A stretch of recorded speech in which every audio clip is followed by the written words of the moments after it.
बच्चों, मैं उदया कुमारी, फिजिकल एजुकेशन टीचर। बच्चों, आप सब कैसे हो? आशा करती हूँ कि आप सब अच्छे होंगे। बच्चे, इस कोरोना काल में आप अपने आप को सुरक्षित रखना है। जब भी आप घर से बाहर जाओगे तो ज़रूर मास्क पहनना है, हाथ को सैनिटाइज करना है और 2 गज की दूरी का पालन ज़रूर करना है। बच्चों, इस कोविड काल में हम अपने आप को किस प्रकार से फिट रखेंगे और अपनी इम्यूनिटी पावर को कैसे बढ़ाएंगे, इसके लिए एक योगासन है जो बहुत ही अच्छा है। बच्चों, जब आप योगा करोगे प्रतिदिन तो आपका इम्यूनिटी पावर बढ़ेगी और आप स्ट्रांग रहेंगे। आपको किसी प्रकार की बीमारियों का सामना नहीं करने पड़ेगा। बच्चों, आज आपके सामने हमारी फिजिकल एजुकेशन टीचर तिरुसेल्वी मैडम और नागा मैडम जो आपको योगा डेमो करके दिखाएगी। तो चलो चलते हैं योगासन की ओर। और जब भी आप घर में कुछ भी आसन करेंगे तो सबसे पहले घर पे योगा मैट बिछाना है और या घर पे कुछ दरी है उसका ऊपर ही आपको आसन करना है। जी बच्चों, आप जब भी कोई भी आसन करते हो तो खाली पेट करना चाहिए। खाली पेट करने से आपको जो भी आसन करना है तो आराम से आप कर सकते हैं, तो आपको अच्छा भी लगेगा। आप सुबह शौचालय बराबर टाइम से जाइए और उसके बाद आपको ये आसन करना है। चलो आप करते हैं आसन। बच्चों, सबसे पहले हम वार्म अप करेंगे। वार्म अप के लिए सबसे पहले हम करेंगे गर्दन का अभ्यास। और पहले सांस लेंगे, कमर हाथ जो है कमर पर, और सांस लेते हुए अब गर्दन को पीछे की ओर लेके जाएंगे। अब धीरे से सांस छोड़ते हुए अपने गर्दन को आगे की ओर डाउन करना है। फिर वापस इस स्थिति को 3 से 5 बार करना है। अब डाउन,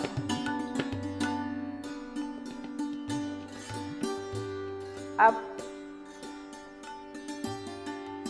डाउन।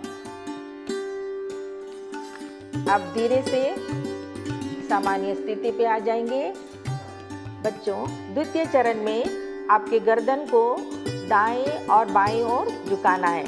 सबसे पहले हम दाएं ओर झुकाएंगे। श्वास को बाहर छोड़ते हुए सिर को धीरे धीरे दाएं ओर झुकाइए। कान को कंधे के जितने नज़दीक लाना संभव हो सके लाइए। याद रखिए कि अपने कंधे को ऊपर नहीं उठाना है और जिस स्थिति तक आप आ सकते हैं वहीं पर आपको आके रुकना है और धीरे से श्वास को अंदर लेते हुए सामान्य स्थिति में लाइए। अब इसी प्रकार श्वास को बाहर छोड़ते हुए सिर को बाईं तरफ झुकाइए। श्वास को अंदर खींचे और फिर सामान्य स्थिति में लेके आइए। यह एक पूरा चक्र हुआ। इस विधि को 2 से 3 बार तक करना है। अब हम करेंगे तृतीय चरण, जो सिर को दाएं एवं बाएं घुमाना है। सिर को सीधा रखें, श्वास को बाहर छोड़ते हुए आराम से दाईं ओर आपके गर्दन को घुमाना है। अब श्वास को अंदर लेते हुए सिर को वापस अपनी सामान्य स्थिति पे लाना है। अब इसी प्रकार श्वास को बाहर छोड़ते हुए आपको बाईं ओर घुमाइए। अब श्वास को अंदर लेते हुए सिर को सामान्य स्थिति में लाना है। इस प्रकार से आपको 2 से 3 बार इसको करना है। अब इस तरह आपको जो है कंधे की एक्सरसाइज करना है। इसके लिए आपके दोनों हाथों को कंधे के ऊपर लेके जाना है और धीरे से अपने दोनों कोहनियों को पूरी तरह अपने दोनों कोहनी को जोड़ना है। अब आप अंदर से बाहर की ओर घुमाना है उसे। 1। अब इसी के बाद इसकी विपरीत दिशा में इसको बाजुओं को खींचकर घुमाइए और कोशिश करिए कि अपने दोनों भुजाएं शरीर को स्पर्श करें। इस क्रिया को 5 बार दोहराएंगे। अब सीधे खड़े हो जाएंगे। अब धीरे से अपने दोनों हाथों को कमर पर लेकर आना है। हम जो है पैर के एंकल को घुमाना है अंदर की ओर 5 बार। को दोनों पैरों से करना है।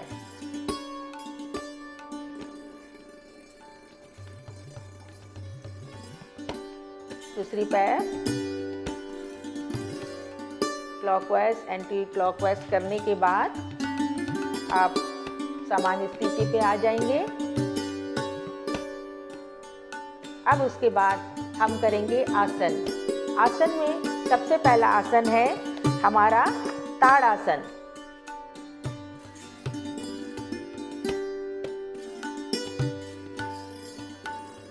अब ताड़ासन के लिए हम सीधे खड़े हो जाएंगे, दोनों हाथों को सीधा रखेंगे।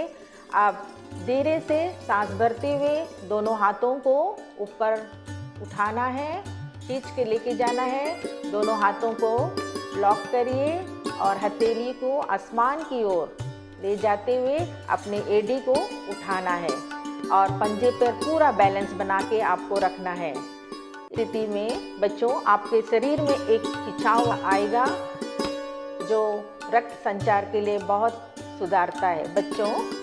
और हमारी जो काफ मसल्स है, मांसपेशियां पैर में, उसमें मजबूती आती है। जो नाट्यकर के बच्चे हैं उसको इस आसन से अपना हाइट को भी बढ़ा सकते हैं। सामान्य स्थिति में आने के लिए सांस छोड़ते हुए एडी को नीचे, फिर हाथों दोनों को वापस धीरे से। जो भी आसन करेंगे आप धीरे से ही करना है, आपको जर्क नहीं करना है। बच्चों अब हम करेंगे वृक्षासन। वृक्ष शब्द का अर्थ है पेड़। इसकी स्थिति वृक्ष के समान होती है। यह संतुलन करने का एक आसन है।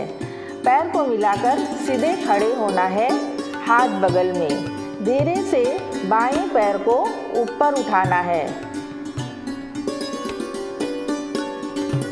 और बाएं पैर के तलवे को जितना ऊंचा संभव हो सके दाएं जांघ के अंदर रखें। श्वास को भरते हुए दोनों हाथों को ऊपर की ओर ले जाकर दोनों हाथों को जोड़ें। सामने किसी निश्चित बिंदु पर ध्यान जो है केंद्रित करना है।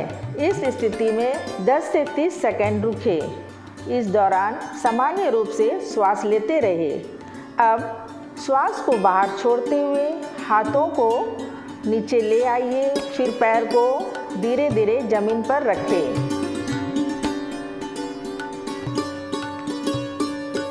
इस प्रक्रिया को बाएं पैर के साथ भी दोहराना है। अब लाभ। इस स्थिति का नियमित अभ्यास बच्चों में एकाग्रता विकसित करने में सहायक होता है, पैरों की मांसपेशियों को चुस्त बनाता है और शरीर को संतुलित बनाता है। अब हानि। जिस व्यक्ति को चक्कर आता है और उसे कमर में अत्यधिक दर्द है तो इस आसन का अभ्यास नहीं करना चाहिए। अब हम करेंगे पादहस्तासन। पादहस्तासन के लिए हम सीधे खड़े रहेंगे। आप सांस भरते हुए अपने दोनों हाथों को ऊपर की ओर खींचते हुए लेके जाएंगे, पूरे ऊपर उठाएंगे, पूरा खींचेंगे। उसके बाद सांस छोड़ते हुए आप सीधे कमर से नीचे की ओर आपको झुकना है। जितना सकता उतना ही तक आके रुकना है, आपको जबरदस्ती वहाँ पे नहीं करना है। बच्चों जब भी कोई आसन करते हैं तो उसको ज़बरदस्ती नहीं करना है। आप जितने सकते हैं वहीं पर लाके आपको 10 से 30 सेकंड तक रुकें और इस आसन का अभ्यास करते समय अपनी क्षमता का अनुसार ही झुकना है। श्वास को शरीर के अंदर खींचते हुए धीरे धीरे हाथों को सिर के ऊपर खींचकर रखना है। बच्चों इसमें जो है आपके मेरुदंड में लचीलापन आता है और कब्ज जैसी समस्या से आप बचता है। और जिसको हृदय रोग है वो सब ये आसन नहीं करना चाहिए। अब हम करेंगे त्रिकोणासन। त्रिकोणासन। अब धीरे से अपने राइट पैर को मतलब दाएं पैर को फैलाना है और उसके बाद सांस भरते हुए अपने हाथों को शोल्डर लेवल तक, कंधे तक लेकर आना है, दोनों हाथों को, और अपने राइट पैर के टो को टर्न करना है। अब धीरे से सांस छोड़ते हुए अपने एंगल को जाकर पकड़ना है।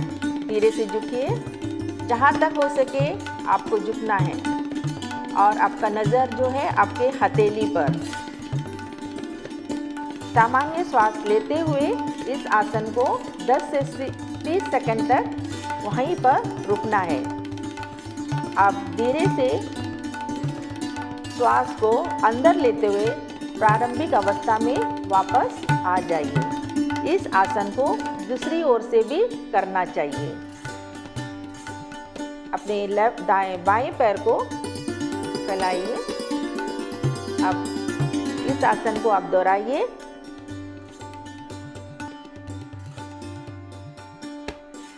इससे क्या लाभ होता है? अपने जांघों को और कटी बाकी मांसपेशियों को मजबूत बनाता है, मेरुदंड को लचीला बनाता है तथा फेफड़ों की कार्य क्षमता को बढ़ाता है।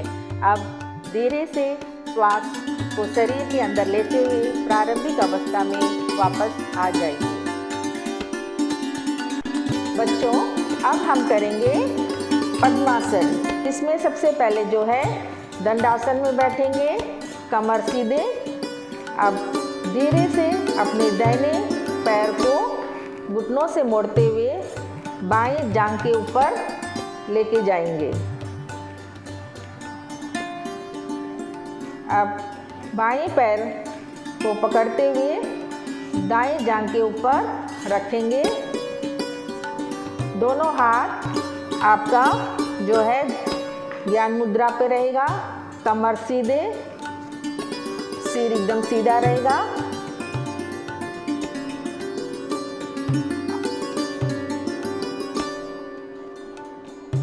आप दोनों आंख बंद रखेंगे।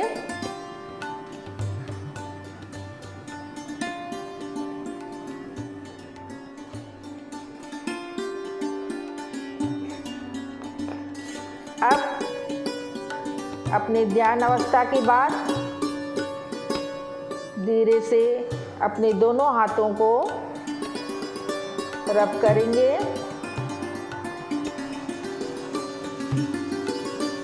और हथेलियों में एक कप जैसा बनाकर दोनों हथेली को आंख के ऊपर रखेंगे और अंदर ही आंख को खोलते हुए अपने हाथों को हटाएंगे।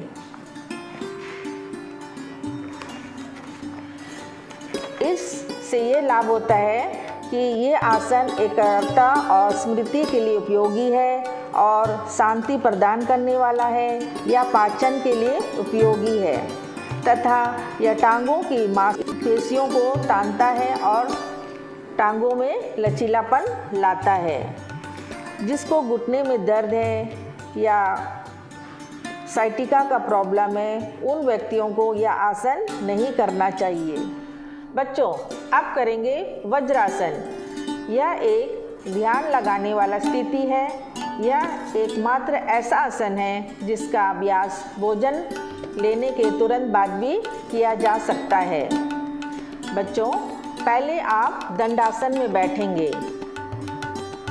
अब घुटने पर से बाएं टांग को मोड़ें और पैर को बाएं नितंब के नीचे रखें। इसी प्रकार दाहिना टांग मोड़े और पैर को दाहिने नितंब के नीचे रखें। एड़ियों के बीच के स्थान पर नितंब को स्थित करना है। हाथों को सामने घुटनों पर रखें, मेरुदंड सीधा रखें, सामने दृष्टि रखें और या तो आँख को बंद कर ले। प्रारंभ में आप इस अवस्था में 10 से 15 सेकंड तक रह सकते हैं। प्रारंभिक स्थिति में लौटने के लिए थोड़ा दाएं और झुके और अपनी बाएं टांग को निकालकर सामने फैला दीजिए। अपने बाएं टांग को धीरे से सामने लेके आएंगे। अब इसी प्रकार दाएं टांग सामने फैलाइए और बाजुओं को शरीर के दोनों ओर बगल में रखें। बच्चों, अब दंडासन में बैठ जाएंगे। यह ध्यान लगाने वाला आसन है और एकाग्रता प्राप्त करने में मदद करता है। यह हमारे पाचन तंत्र में सुधार करने वाला आसन है और जांघों और पिंडलियों को मजबूत बनाता है। जिस व्यक्ति को घुटना में अत्यधिक दर्द है घुटनों में, वह वज्रासन का अभ्यास नहीं करना चाहिए। बच्चों, अब करेंगे उष्ट्रासन। उष्ट्र का अर्थ है ऊंट। इस आसन की अंतिम अवस्था में शरीर एक ऊंट की तरह दिखाई देता है, इसलिए इसे उष्ट्रासन कहा जाता है। सबसे पहले वज्रासन में बैठेंगे। अब घुटनों के बल खड़े होना है।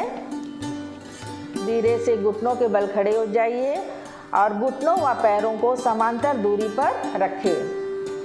अब श्वास लेते हुए पीछे की तरफ झुकते हुए दाएं हाथ को दाएं एड़ी पर और बाएं हाथ को बाएं एड़ी को पकड़ेंगे।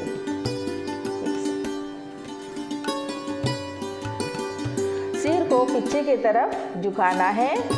अब इस स्थिति में 5 से 10 सेकंड तक रुकना है। इस अवस्था से वापस आने के लिए हाथों को एक एक करके उठाइए। अब सिर और गर्दन छाती को सामान्य अवस्था में लाइए और फिर धीरे से वज्रासन में आ जाइए। लाभ: यह आसन हड्डी को लचीलापन बनाता है, रीढ़ की हड्डी को रक्त संचार बली प्रकार होती है। यह संपूर्ण पाचन प्रणाली और उत्सर्जन तंत्र को स्वस्थ बनाने में सहायता करता है। जो हाई ब्लड प्रेशर है या चक्कर आता है या पेट की शिकायत है, हर्निया है, उस लोगों को इस आसन का अभ्यास नहीं करना चाहिए। बच्चों, आपने आज इस क्लास में आसन देखे होंगे जो खड़ी स्थिति में और बैठे स्थिति में करें। मैडम दोनों ने अच्छे डेमो करके आपको दिखाए। आप लोग ज़रूर अपने घर पर रोज़ करना है और आपको हमेशा फिट रहना है और अपने इम्यूनिटी पावर को बढ़ाना है। अगर आप आसन रोज करेंगे तो आपका इम्यूनिटी पावर भी बढ़ेंगे, आप स्वस्थ रहेंगे। जब आप स्वस्थ रहेंगे तो आपका हर कार्य में रुचि आएगी, पढ़ाई में मन लगेगा, खेल कूद में मन लगेगा। बच्चों, तो आप आशा करती हूँ कि आप ज़रूर ये योगासन करेंगे घर पे प्रतिदिन और अगले क्लास पे फिर हम मिलेंगे।